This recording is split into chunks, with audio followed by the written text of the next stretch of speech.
김여사 관련 문제에 관해서 우려와 걱정이 있고 그 문제가 주요한 부분이라는 것은 뭐 분명합니다. 뭐 그걸 제가 말씀드려야 하는 상황은 아니잖아요.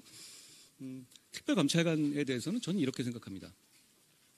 특별감찰관은 권력을 감시하고 권력의 문제를 사전에 예방하는 게 굉장히 중점에 있는 기관이에요. 지금 그런 역할과 기능이 반드시 필요합니다.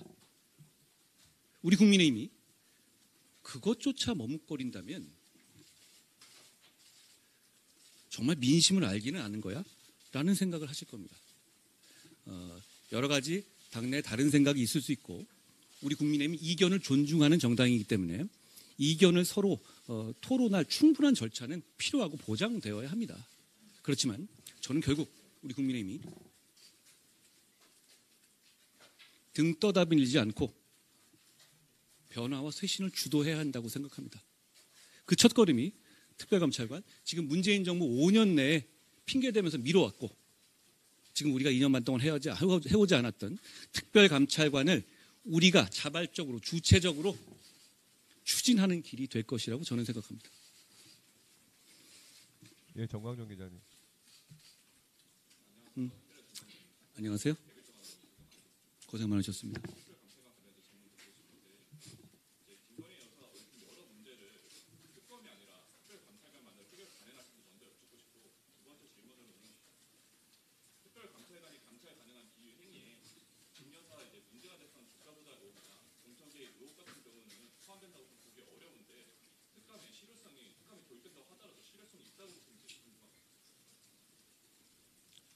특감이 있었으면 지금의 문제가 많이 안 생길 수도 있었지 않았을까요? 그러니까 과거에 여러 가지 문제들이 좀 과거로 돌아가 보면 조금 더 조심하는 것만으로도 불필요한 오해나 불필요한 걱정을 끼치지 않을 수 있었던 점들이 많이 있었다고 저는 생각합니다.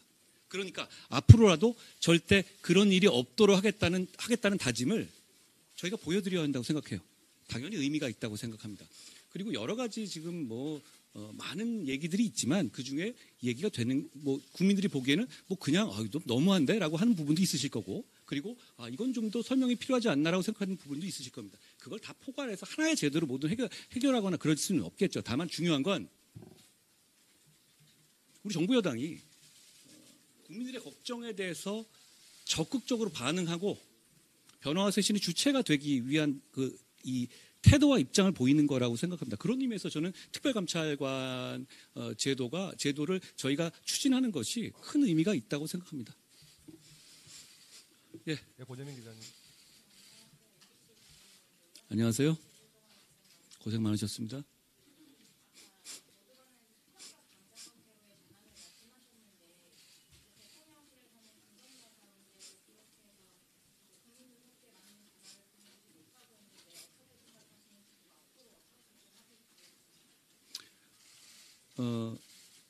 지금 우리 정부 여당을 하나로 보시면요.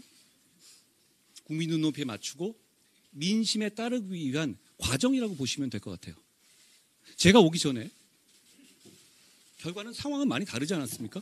지금 저희 이 여러 가지 비판적으로도 보시지만 저희가 민심에 따르기 위해서 여러 가지 이 내부적인 반성도 있고 그리고 그게 단순한 레토릭이 아니라 구체적인 어떤 제도에 있어서도 토론이 일어나고 있고 이러죠. 저는 이런 면은 그렇게 이게 현재 민심에 따르지 않고 있다 이렇게 단정할 문제는 아니라고 봅니다. 저는 결국은 우리 정부 여당이 제가 말씀드렸던 여러 가지 어떤 민심에 부합하는 그런 방향으로 결국은 가게 될 거라고 생각해요. 그 과정에 있다라고 봐주시면 될 것 같습니다. 그 차이는 보실 수 있을 것 같아요. 지금 더불어민주당이라면 이재명 대표한테 이런 식의 논란이 오갈 수 있을까요? 공개적으로? 핵심적인 어떤 그 지위에 있는 사람들 간에? 저는 이게 불편하신 분들도 계시겠지만 민심을 따르려고 하는 중요한 발걸음을 지금 우리가 움직이고 있다라고 생각합니다. 그리고 결국 물론 우리는 정치를 하는 사람들이니까 결과로 말해야 됩니다. 저는 좋은 결과가 있어야 한다고 생각하고 그 좋은 결과를 이끌어내기 위해서 끝까지 최선을 다할 생각입니다. 예. 이원총 기자님. 안녕하세요. 고생 많으셨습니다.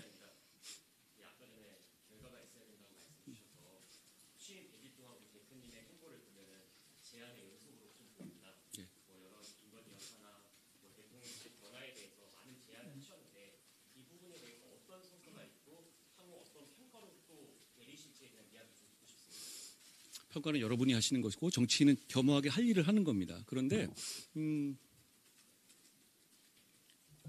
최근 한나 동안 계속 저희의 이런 노력에 언론 여러분께서 주목하시지 않았습니까? 역시 저희의 자체적인 노력이 아무 의미가 없는 것이었다면 그렇게 주목하지 않으셨을 것이고 대통령실도 저는 변화의 길로 가고 있다고 봅니다. 지금 저는 충분히 지금 민심과 저희가 요청하는 이 국민의 눈높이에 맞는 길을 찾기 위해서 대통령실에서도 나름대로 노력하고 있을 것이라고 생각하고 그래야 한다고 기대합니다. 어떤 결과가 나올지 결과는 제가 아까 모든 말씀에서 말씀드렸다시피 결과는 하나입니다. 국민 눈높이에 맞추고 민심에 따르는 겁니다. 그거 이길 수 없습니다. 그 앞에서 정치는 겸손해야 하고 우리 진영과 우리 국민의힘은 그래야 위기를 극복할 수 있고 그래야 정권 재창출을 할 수 있습니다. 그렇기 때문에 그 길로 결국은 갈 수밖에 없습니다. 지금 그 변화의 초창기인데 제가 맨 앞에 서서 바람이 오는 건 맞겠습니다. 그러라고 제가 당대표에 나온 것이고요. 결국은 우리는 민심을 따르게 됩니다. 그런데 저는 그 시점을 놓치지 말자는 겁니다. 그리고 그 주체가 우리가 되자는 겁니다. 그래야만 국민들께서 우리에게 믿음을 주실 겁니다. 좀 더 얘기하자면 이렇거든요. 우리 국민의힘과 보수진영이 위기라는 건 많이 공감하실 거예요. 저희 부산 금정에서 61% 정도의 득표를 했습니다. 대단히 무거운 책임감을 느껴요. 그런데 부산에서 우리 국정 지지율이 27이 나왔어요. 괴리가 굉장히 크잖아요.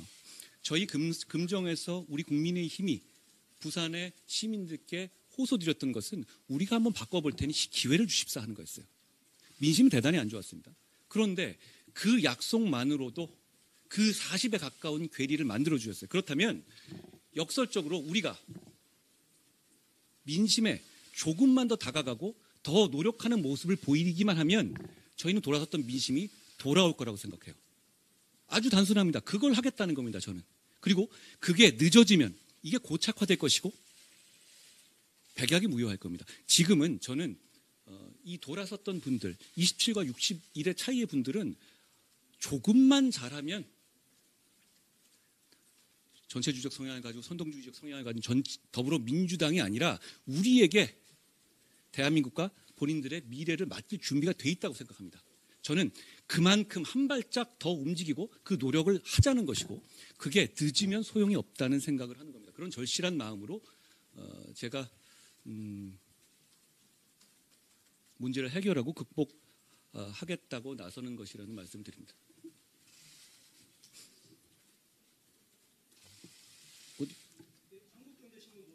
안녕하세요.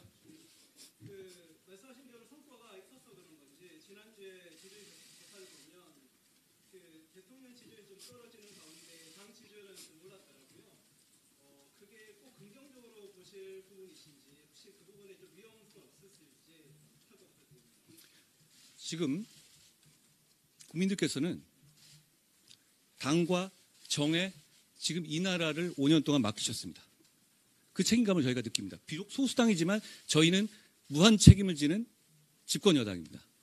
그렇기 때문에 그 차이 문제는 어떻게든 간에 어떤 관점이든 국민의 민심의 눈높이에 어떤 쪽이든 간에 민심의 눈높이에 맞고 민심이 원하고 국가를 위해서 조금 더 바람직 방향으로 움직이고 서로 간에 거기서 시너지를 이루면서 상생할 수 있어야 하는 겁니다. 그러니까 그게 한쪽만 더 낫다 이런 분리 같은 거는 의미 없습니다.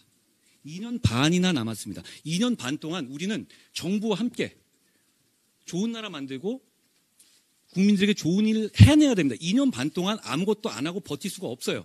그렇기 때문에 저는 오히려 이 문제를 빨리 해결하고 다음 페이지로 가자는 겁니다. 가서 4대 개혁하고 경제 살리고 민생 더 챙기고 물가 더 챙기고 미국의 정치 변경과 중국과의 관계에 더 집중하고 그러자는 겁니다. 그러기 위해 문제는 지금 그러기 위해서는 지금 우리가 당면하고 있는 부정적인 이슈를 정면으로 맞닥뜨려서 국민 앞에 우리가 주체적으로 해소하지 않아서는 그 다음 페이지로 갈 수가 없습니다. 그 마음이라는 점을 말씀드립니다.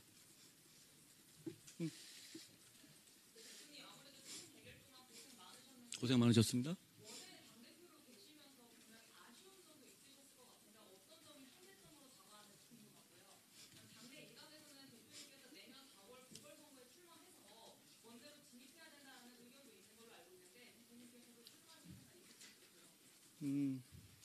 저는 이 당의 중요한 업무들을 대부분 통할하는 당대표의 입장에 있습니다.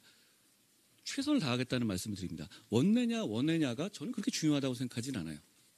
그건 역할의 문제고 임무의 문제고 무엇보다 자세의 문제라고 봅니다. 저는 몸을 던질 자세로 왔고 그러고 있습니다. 아직 많이 부족하지만.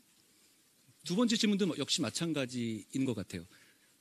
그런 제가 개인의 뭘 하냐 이런 차원을 정말 생각하지 않고 있습니다. 그냥 저는 몸을 던져서 지금 우리 당이 그리고 우리 진영이 그리고 대한민국이 처해 있는 위기를 빨리 극복하고 싶습니다.